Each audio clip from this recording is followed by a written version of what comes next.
Tudo bem até aqui? Conseguindo acompanhar? É muito importante que depois você faça os seus próprios comentários no código. E se tiver alguma dúvida sobre o que está sendo feito em cada uma das linhas de código, vem aqui e coloca, por exemplo, um print, ok? A função print, ela imprime alguma coisa em Python. Eu uso muito a função print quando eu tenho que fazer algum tipo de debug. Então, às vezes, eu crio a lógica na minha cabeça, eu implemento via código. Só que às vezes não funciona. Aliás, muitas vezes não funciona. Eu então faço o debug do código utilizando o print, o que está sendo feito a cada linha de código. Eu vou imprimindo a saída, analiso o resultado, volto e modifico o código conforme necessário. Então utilize o print se não estiver muito claro para você o que está sendo feito em cada etapa. Isso ajuda na compreensão, ok? Também ajuda, inclusive, no debug. Eu uso bastante no dia a dia. Na sequência, vamos agora trabalhar no conjunto de dados, na coluna especificamente, com o nome e ocupação dos funcionários. Então, primeiro, vou usar o mesmo padrão que eu usei nos exemplos anteriores. Vou criar uma cópia da coluna no meu data frame e assim criar um novo data frame. Eu então vou fazer a limpeza dos dados. Estou fazendo basicamente o replace, removendo contrabarra, barra, qualquer coisa que tenha, por exemplo, espaço, substituo por ponto e vírgula e assim por diante. Executa. Depois disso eu faço um split com base no índice, para que eu possa fazer a divisão dos dados. O que eu quero fazer aqui é o mesmo que nós fizemos aqui em cima com as colunas contendo os idiomas. Mesma coisa. Eu quero novas colunas agora com as ocupações. Vamos então fazer o split. Depois disso eu vou gerar o data frame. Veja que eu tenho dois loops. Por que eu tenho dois loops?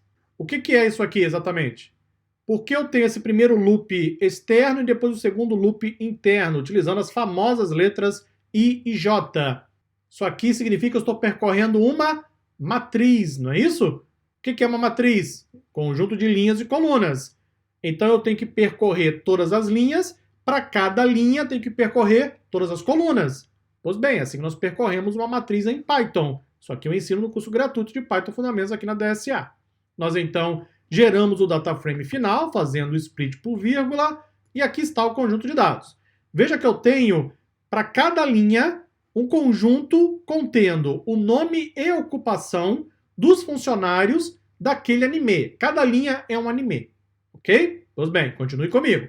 Vamos agora extrair as profissões únicas, ok? Porque eu vou usar isso mais tarde. Executa, e aqui estão. Tudo isso aqui são profissões únicas que foram extraídas de todos os animes que nós extraímos. Então, por exemplo, producer. Tem pelo menos um produtor em todos os animes, pelo menos um. Eu tenho pelo menos um diretor. É claro que eu posso ter um diretor para cada anime. Eu tenho, por exemplo, vou descer aqui um pouquinho, o músico. Então eu tenho um músico, pelo menos em um anime. Provavelmente eu tenho em vários, não é? Todos eles têm algum tipo de trilha sonora e assim por diante. Extrair as funções únicas, as ocupações únicas. Agora eu vou criar um dicionário, igualzinho fizemos em outras oportunidades. Aqui está o dicionário e agora eu vou preencher esse dicionário. Eu então criei uma lista vazia para cada uma das profissões. Eu vou criar um loop e vou preencher as profissões a partir do conjunto de dados que eu tenho nome e ocupação. Vou então fazer o preenchimento do objeto da estrutura de dados em Python. Depois disso, adiciono ao dicionário. Estou fazendo o append. Estou adicionando utilizando ponto e vírgula. Executa. Pronto. Vamos ver as profissões únicas. 63 profissões únicas. Profissões, ou funções, ou ocupações, o nome que você quiser dar.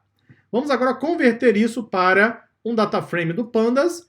E aí está. Veja que eu tenho o produtor, o diretor, eu tenho o diretor do episódio, eu tenho o storyboard, aquele que monta, não é, toda a história, e assim sucessivamente. Uma coluna para cada uma das ocupações das pessoas que trabalharam nos animes.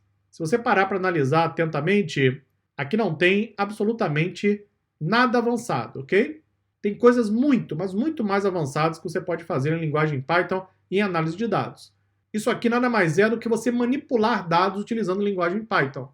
Muitas pessoas, por não saber fazer isso em Python, acabam indo para o Excel, não é? E aí ficam lá quebrando a cabeça, perdendo tempo, pesquisando, não consegue sair nada com o Excel, quando na verdade eu precisaria de algumas poucas linhas de código com linguagem Python para obter, por exemplo, esse resultado. Para cada anime agora, eu tenho uma coluna com a função e então as pessoas que trabalharam naquela função, naquele anime. Estamos quase prontos para concluir o Jupyter 03. Me acompanhe na próxima aula. Até lá!